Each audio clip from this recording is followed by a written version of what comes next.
NBA for Wednesday, we got the Utah Jazz as a plus 5.5 underdog against the Golden State Warriors, one of my favorite teams to watch and write about. And I'm going to back the Jazz here, plus the points.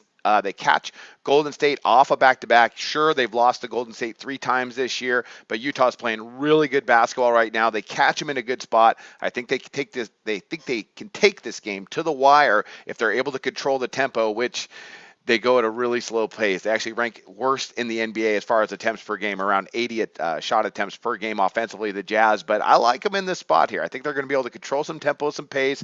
They know the Warriors really well. They're going to be really fired up. I think they hang with this 5.5.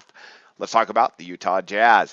They rank second in the NBA in opponent field goals attempted per game, which has led them to also rank second in opponent points per game. And the reason I say that, because the tempo and the pace, that has a lot to do with their defensive scoring. Statistically, they rank around the top 10 in most percentage categories defensively. Offensively, not a lot going on. They do shoot the three particularly well, but man, they go at a really slow pace. And if they're able to do that against Golden State and really dictate the tempo, I think they got a good shot to maybe even pull off the upset against arguably the league's best team. Well, them and the Spurs.